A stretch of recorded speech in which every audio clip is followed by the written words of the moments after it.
தொட்டா விட மாட்டோம், தொட்டவனையும் விட மாட்டோம் அப்படின்னு சொல்றீங்களே, அப்புறம் எதுக்கு தீய சக்தியில இருக்கிறவங்களாம் உங்க கட்சியில வந்து சேர்த்துக்கிட்டீங்க?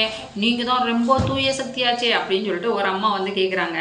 தொட்டா விட மாட்டோம், தொட்டவனை விட மாட்டோம்னா இப்போ எப்படி சேர்க்குறானுங்க? இப்போ எப்படி இவனுங்களுக்கு ஒரு சட்டம், அடுத்தவங்களுக்கு ஒரு சட்டமா? அதான் ஊழல்காரங்க அவங்க ஊழலை வந்து என்ன பண்ண ரேடி இப்போ வந்து அடுத்து ரேடு நடத்துவாங்க. அதனால இதில் ஆளுங்கட்சியில் சேர்ந்துட்டா ரேடு நடக்காது. விஜய் காப்பாற்றுவாருன்னு சொல்லி சேர்ந்துக்கிறாங்க.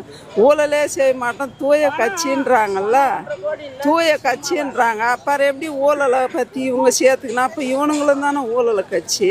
டிவிகேல சொல்ற மாதிரி டிஎம்கேல வந்துட்டு ஊழல் நடக்குது, அவங்க வந்து தீய சக்தி அப்படின்னு சொல்லிட்டு, ஆனால் அந்த தீய சக்தியில் இருக்கிற ஆளுகளை ஃபுல்லாக தூக்கி தூய சக்தியில் போட்டிருக்கீங்க. அப்போ ஏடிஎம்கேலேருந்து வந்திருக்காங்க, அவங்கள வந்து என்ன சக்தின்னு சொல்லலாம்?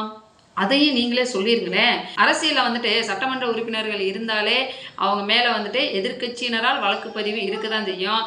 அதை வந்து நிரூபிக்கிற வரைக்கும் அவங்க வந்துட்டு குற்றமற்றவர்கள் தான். ஆனால் குற்றம் சுமத்தப்பட்டு அவங்க வந்துட்டு தண்டனை அனுபவிச்சிருந்தாங்க அப்படின்னம்னா அவங்க வந்து ஊழல்வாதி தான். அப்படிதான் யாருமே இல்லையே. அப்போ வந்து இப்போ நீங்கள் யாரை சொல்லுவீங்க?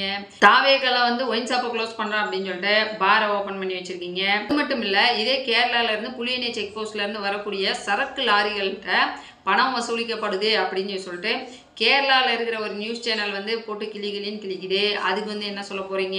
அதே மாதிரி கனிம வளங்கள் குவாரியை வந்துட்டு க்ளோஸ் பண்ணிட்டோம் அப்படின்னு சொன்னீங்க. இப்போ வரைக்கும் லாரியாக கனிம வளங்களை எடுத்துகிட்டு போயிட்டு தான் இருக்கிறாங்க. அதுக்கு என்ன சொல்லுவீங்க? அப்போது இதெல்லாம் வந்துட்டு தீய சக்தியில் இருக்கிறவங்க தூய சக்திக்கு வந்ததுனால இந்த விஷயம்லாம் நடக்குதா?